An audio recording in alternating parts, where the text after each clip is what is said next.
अस्सलाम वालेकुम। तो हमारा पिछला लेक्चर ख़त्म हो गया था 1.1 का। तो आज हम स्टार्ट करेंगे 1.2 और उसके इंट्रोडक्शन। 1.2 एक्सरसाइज से पहले इंट्रोडक्शन, तो उससे पहले मैट्रिसेस की कुछ टाइप्स पढ़ लेते हैं। तो मैट्रिसेस की टाइप्स 11 हैं टोटल। तो हम टाइप्स पढ़ लें ताकि वो क्या होती हैं, ताकि अगर हमारे पास 1.2 में कुछ क्वेश्चन ऐसे आ जाएँ तो हमारे पास ईजी हो जाए। पहली है रो मैट्रिक्स। और मेरा कैमरामैन बहुत ज़्यादा उसने हिला दिया, sorry. Column matrix, basically cameraman मेरा स्टूडेंट ही है, अप्लाई कर रहा था मेथड्स कौन सा उसने यूज़ करना है बनाने के लिए वीडियो। तीसरी है स्क्वायर मैट्रिक्स। रो मैट्रिक्स का भी आपको पता है जिसमें एक ही रो हो, कॉलम मैट्रिक्स का भी आपको पता है जिसमें एक कॉलम हो, स्क्वायर का भी आपको पता है कि जिसमें रो और कॉलम इक्वल हो। रेक्टेंगुलर में भी आपको पता है कि जिसमें रो और कॉलम्स इक्वल ना हो वो रेक्टेंगुलर होती है। और ज़ीरो मैट्रिक्स में आपको पता है कि जो हर नंबर है वो ज़ीरो होगा तो वो हमारे पास ज़ीरो मैट्रिक्स, और ज़ीरो को हम नल भी कहते हैं। मैट्रिक्स लिख रही हूँ बेसिकली, साथ साथ बता भी रही हूँ, लेकिन बाद में इन सब की मैट्रिक्स की मैं सिंपल डेफिनेशन और एग्जांपल्स भी इंक्लूड कर दूँगी। फिर हमारे पास आ जाती है डायगोनल मैट्रिक्स है। डायगोनल मैट्रिक्स में नाम थोड़ा है डिफरेंट, लेकिन जब मैट्रिक्स लिखेंगे तो फिर इतना मुश्किल नहीं होगा। फिर स्केलर मैट्रिक्स आ जाती है। तो प्लीज़ इनके नाम देख के आप लोग जो है घबराइएगा मत कि नाम लिख रही हूँ तो कैसे नाम है। आइडेंटिटी मैट्रिक्स है। और हमारे पास मैट्रिक्स आ जाती है, ट्रांसपोज मैट्रिक्स आ जाती है। तो मेरे ख़्याल में आपने 1.1 कर ली होगी, और थोड़ी सी हम बात उसकी भी कर लेना, सिमेट्रिक मैट्रिक्स और उसकी सिमेट्रिक मैट्रिक्स है। अच्छा, ये तो होगी 11 मैट्रिक्स। अब थोड़ी बात करते हैं 1.1 की। मैंने पिछली वीडियो में भी कहा था लास्ट लेक्चर में कि आपको कुछ समझ ना आए तो प्लीज़ आप कमेंट ड्रॉप कर दें, तो मैं आपको वो चीज़ दोबारा से एक्सप्लेन कर दूँगी, समझा दूँगी। तो अब हम डेफिनेशंस लिख लेते हैं। रो मैट्रिक्स क्या होती है? तो वो मैट्रिक्स जिसमें एक ही डेफिनेशन, मतलब एक ही रो हो, वो हमारे पास रो मैट्रिक्स होती है। A matrix which has just one and only row is called row matrix. ठीक है, अब एग्जांपल में ले लेंगे, हमारे पास बहुत सी एग्जांपल्स आ जाती हैं। आपने स्क्वायर ब्रैकेट डाली, उसमें 1 2 3 एक लाइन में लिख दिए, स्ट्रेट लाइन में, तो वो रो बन जाती है। जैसे ये ए बी हो गया। फिर देखो कॉलम तो इनमें दो बन रहे हैं लेकिन रो तो एक है ना। नीचे 1 3 4 हो गया बिल्कुल स्ट्रेट लाइन में। एक और एग्जांपल हो गई 2 4 6 8 हो गया। तो ये हमारे पास सारी क्या आ जाती हैं, रो मैट्रिक्स। अब देखते हैं कॉलम मैट्रिक्स। कॉलम मैट्रिक्स में भी सेम केस। अगर आपको रो समझ आ गया तो मेरे ख्याल में कॉलम भी बिल्कुल वैसे ही होगा कि कॉलम मैट्रिक्स में भी एक ही कॉलम होना चाहिए, which has only one column. तो उसके भी ये मैंने डाल दी हैं एग्जांपल्स। फिर है स्क्वायर मैट्रिक्स। स्क्वायर मैट्रिक्स तो आपको अच्छे से आ जानी चाहिए क्योंकि 1.1 में हमने पहला क्वेश्चन ही स्क्वायर मैट्रिक्स का पढ़ा था, जिसमें number of rows and number of columns equal होंगे, वो हमारे पास क्या होगी, स्क्वायर मैट्रिक्स होगी। तो डेफिनेशन में कुछ इतना बड़ी चीज़ नहीं लिखी हुई, सिर्फ वही चीज़ लिखी हुई है जो उर्दू में मैंने बोले। The matrix which is number of rows and number of columns are equal.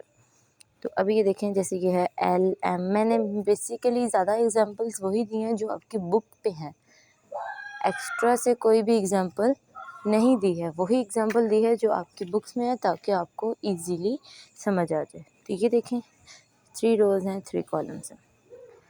अब हम जाते हैं रेक्टेंगुलर मैट्रिक्स की तरफ। तो नंबर ऑफ़ रोज़ और कॉलम्स इसमें इक्वल नहीं होंगे, तो ये हमारे पास कॉलम मैट्रिक्स आ गई, सॉरी रेक्टेंगुलर मैट्रिक्स आ गई। तो रेक्टेंगुलर और स्क्वायर तो आपको इजीली आती ही होंगी, आपने अगर 1.1 की होगी। Again the practice makes the man perfect. अगर आप तो, और साथ साथ मुझे याद आ गया आज हैप्पी टीचर्स डे है, तो ऑल माय टीचर्स जो नर्सरी प्ले ग्रुप से लेके अभी तक हैं, या बीएस तक थे या बीएस तक हैं, आगे भी होंगे, और टीचर्स के अलावा वो टीचर्स जो हमें लाइफ में सबक सिखाते रहे, या मेरी मदर, मेरे फादर, मेरे ग्रैंडफादर, ये सब भी मेरे टीचर्स हैं। और द ग्रेट टीचर जो हमारे पास दोनों जहानों में है वो है हज़रत मोहम्मद सल्लल्लाहु अलैहि वसल्लम। सबको हैप्पी टीचर्स डे और हज़रत मोहम्मद सल्लल्लाहु अलैहि वसल्लम पे एक बार दुरूद शरीफ पढ़ते। तो खैर मैंने तो पढ़ दिया था, अभी फिर पढ़ दूँगी, आप लोग भी पढ़ दें। तो टीचर्स की रिस्पेक्ट किया करें। अच्छा, ज़ीरो वाली तो इजी थी, पीछे मैंने उसमें कुछ भी नहीं बताया क्योंकि वो ज़ीरो ज़ीरो ही थे। डायगोनल मैट्रिक्स का है कि आपको बता दूं कि एक्सेप्ट डायगोनल, यानी कि जो मेन डायगोनल होता है ना डायगोनल मैट्रिक्स का, जिसकी वजह से वो डायगोनल मैट्रिक्स कहलाती है, उस डायगोनल के अलावा कोई भी जो नंबर होगा वो सारे क्या होंगे, ज़ीरो होंगे। ऑल एलिमेंट्स आर ज़ीरो, सारे एलिमेंट ज़ीरो होंगे। तो जैसे अभी ये है 1 3 जो मैंने लिखा है, ये हमारे पास मेन डायगोनल होंगे और बाकी एक्स्ट्रा नंबर जो है वो zero. This is the main diagonal. आप स्क्वायर में लिख लो, रेक्टेंगल में लिख लो, आपकी मर्ज़ी है।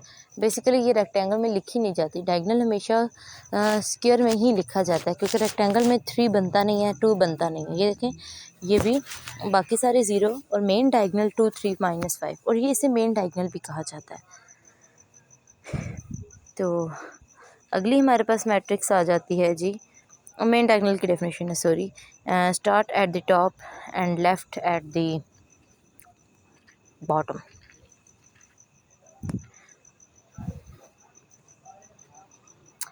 अब स्केलर मैट्रिक्स की बात करते हैं। तो स्केलर मैट्रिक्स में जो हमारे पास मेन डायगोनल होता है ना, उसमें जितने भी नंबर लाई कर रहे होते हैं वो सेम लाई कर रहे होते हैं। जैसे पीछे था 1 7 -3 या 1 3, वहाँ पे 1 1 हो या 1 1 हो या 2 2 हो 3 3 हो 7 7 7, अगर -7 है तो तीनों -1। ये देखें 1 0 1 0 1 7 7 0 0 0 0 0 0 ज़ीरो एक ऐसा डिजिट है, ज़ीरो से याद आया अभी एक डिजिट है। ठहरे, मैं आइडेंटिटी का बता दूं फिर उसके बाद बताती हूँ। जैसे स्केलर में था ना कि सारे नंबर सेम हो जाएंगे, नंबर कोई भी हो सकता है 7 8 9, लेकिन आइडेंटिटी में जो मेन डायगोनल होगा वो हमेशा 1 रहेगा। जैसे एक मैट्रिक्स मैंने पीछे लिखी 1 0 0 1, इस तरह बाकी 7 जब लिखा तो 7 की जगह भी 1 ही होगा, तो वो आइडेंटिटी कहलाएगी। तो आइडेंटिटी को हम यूनिट भी कहते हैं क्योंकि 1 एक यूनिट है। तो आइडेंटिटी मैट्रिक्स का मैंने आपको बता दी, इसकी डेफिनेशन और एग्जांपल मैं लिख देती हूँ। तो हम बात कर रहे थे ज़ीरो की। तो ज़ीरो एक ऐसा डिजिट है कि अगर वो किसी नंबर के बैक पे लग जाए तो वो उसकी नंबर की वैल्यू बढ़ जाती है, और अगर वो किसी नंबर के फ्रंट पे लग जाए तो उस नंबर की वैल्यू कम हो जाती है। तो इस बात का मतलब ये है कि अगर 0 1 लिखा जाए तो वो 1 ही रहेगा, लेकिन अगर 1 0 लिखा जाए तो वो 10 बन जाता है। ट्रांसपोज, इस बारे में बात करते हैं। एक और मैट्रिक्स आ गई है, उसमें पढ़ते हैं transpose of matrix. Transpose of matrix में हमारे पास क्या है, सॉरी आज मेरी वीडियो में शायद कुछ इश्यूज भी आ जाए साउंड प्रॉब्लम में, क्योंकि मेरे इर्द गिर्द बहुत शोर था, तो मैं पता नहीं किधर किधर जाके वॉइस रिकॉर्ड कर रही थी। तो ट्रांसपोज मैट्रिक्स में ये होता है कि एनी गिवन ऑर्डर कोई भी हो सकता है, लेकिन आपने सिर्फ इतना सा करना है कि थोड़ा सा चेंज कर देना है, उधर का इधर और इधर का उधर। अक्सर आप कह देते हो ना घर में कि मेरी चीज़ें उधर रखनी थी और इधर रख दी हैं, और उधर थी तो इधर रखी हैं, इधर थी तो उधर रख दी हैं, अपनी जगह पे नहीं रखी। तो इस ट्रांसपोज में भी यही कहते हैं, ट्रांसपोज को डिनोट करते हैं ए के ऊपर पावर टी लगा के। अब जैसे ये मैट्रिक्स है 1 2 3 4, जब हम इसका ट्रांसपोज लेंगे तो 1 और 2 जो रो में है वो कॉलम में आ जाएंगे। देखें, ये रो हम लिख लेंगे 1 2, और ये हमारे पास है 3 4, तो ये आ जाएगा हमारे पास 3 4 में। थोड़ा सा आई थिंक लेक्चर बोरिंग हो जाता है मैथ्स में, तो मैं ट्राई करूँगी कि आपको बोरिंग ना लगे। मैथ्स बहुत इंटरेस्टिंग चीज़ है। इवन मैं जब करती थी अपने टाइम में 9th 10th में, तो मैं सॉन्ग्स के साथ करती थी, एंड बाद में आई विल रियलाइज़ के एग्जामिनेशन हॉल में तो मुझे जो है नहीं मिलेंगे सॉन्ग्स, तो मुझे सॉन्ग्स के बिना मैथ्स करना चाहिए।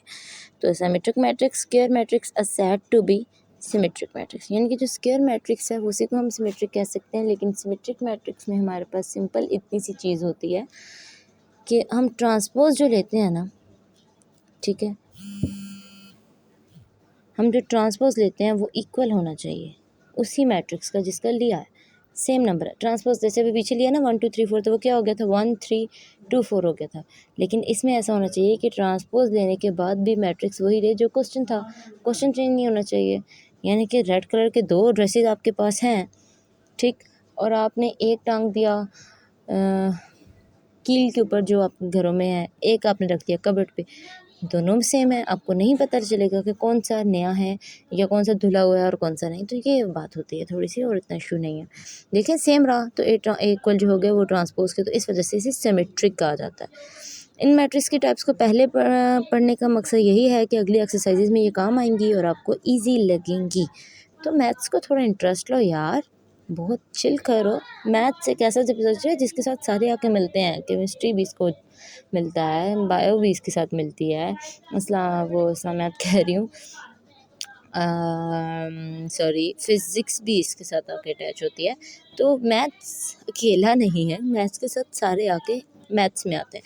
तो आप जब मैथ्स लोगे तो फिर सब आपके पास आएंगे, क्योंकि मैथ्स किसी के पास नहीं जाता, उनको मैथ्स की ज़रूरत पड़ती है।